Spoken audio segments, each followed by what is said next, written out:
Okay, let's unpack this. We're doing a deep dive today into, well, a genuinely bewildering situation. Yeah. It involves a pretty well-known online personality who seems to have found himself in a very, very difficult international spot. Right. We're talking about Vitaly Zdorovetskiy. He's a vlogger, famous for his often, let's say, controversial pranks. Uh-huh.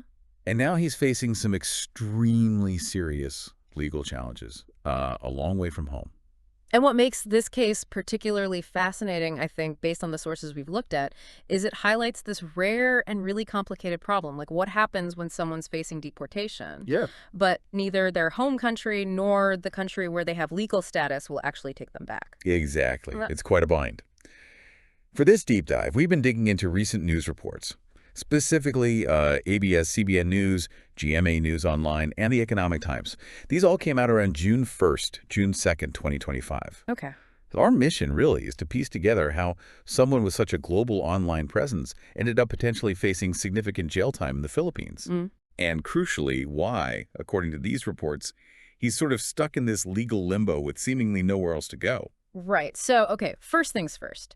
Who is Vitaly Zdorovetskiy? Online, most people know him as Vitaly DTV. Right. He built up this massive fame. We're talking over 10 million subscribers on platforms like YouTube. And he did it mainly through these prank videos. Pranks that often went, well, pretty far, deliberately pushing boundaries. Sometimes way past them, yeah. The sources give us a little bit of background, which kind of helps paint the picture. He was born in Russia back in '92, Okay. but he moved to the U.S. when he was a kid. So that's why you hear him described as Russian-American. He holds a U.S. green card. Correct. Yeah. Lawful permanent resident status there. Before he got famous online, his early life involved, various odd jobs. Reports even mention a brief stint in adult entertainment. Interesting background. And this background is relevant because, well, his recent legal issues in the Philippines, Yeah. they aren't exactly out of the blue. Right. The sources clearly show a pattern of behavior, these big public stunts that have repeatedly gotten him into trouble with the law. Yeah, this isn't his first rodeo with arrests or charges. Yeah. The reports list quite a few past incidents, all linked to his stunts in different places. There was that time he ran onto the field during the 2014 FIFA World Cup final in Brazil, for example. Correct. And his track record in the U.S. includes things like climbing the Hollywood sign in 2016. I remember that. Running onto the court during the NBA Finals that same year. Okay. And doing it again at the 2017 World Series in Houston. Plus, the reports also mention something more serious in Miami Beach, Florida in 2020, an arrest for aggravated battery.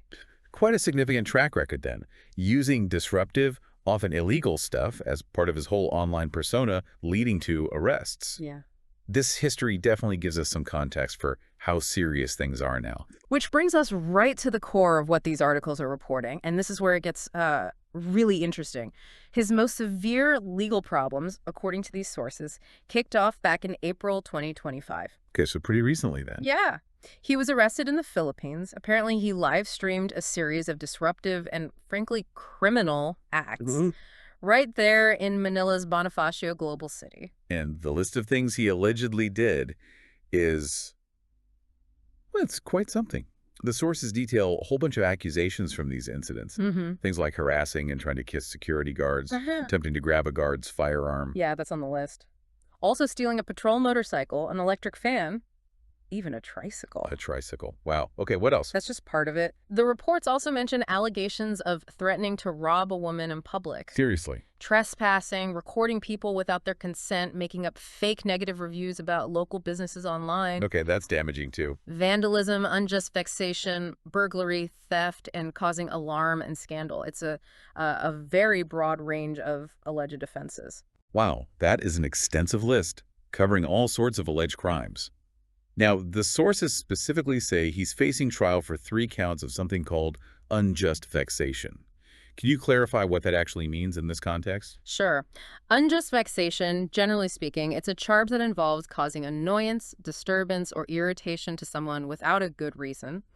Basically, it's a form of harassment or disturbance. Okay. It doesn't necessarily involve physical harm, but it impacts someone's peace. It's different from the more serious things like theft or trying to grab a weapon. Got it.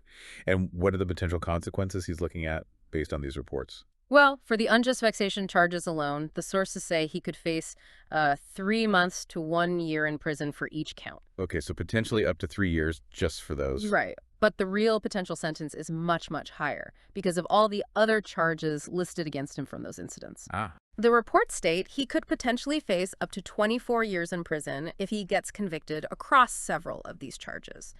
They specifically note that 5 separate charges could each potentially lead to a minimum sentence of 5 years if he's found guilty on those. 24 years. That's a completely different ballpark compared to, getting arrested for running onto a sports field. Absolutely. A dramatically different scale. Now, this is where the situation gets really unique. The Philippine authorities, understandably, declared him an undesirable foreign national after all this, Standard procedure, really. meaning they want him out of the country. Yeah. So, naturally, they tried to deport him. And this is the central dilemma that these sources really capture. Normally, yeah, you declare someone undesirable, you deport them back to their home country or maybe a country where they hold legal status. But according to these reports, both Russia and the United States have reportedly refused to accept him. Both. Wow. Okay, and the reasoning reported for each country. That's key here. What did the sources say about Russia's position? Well, what's really fascinating is that Russia has reportedly, and the sources use this word, disowned Zdorovetskiy in this situation. Disowned him. Yeah. Russian officials were quoted saying, basically, he must face justice in the Philippines for what he allegedly did. They even sort of used it as a teaching moment, warning Russian tourists traveling abroad to respect local laws.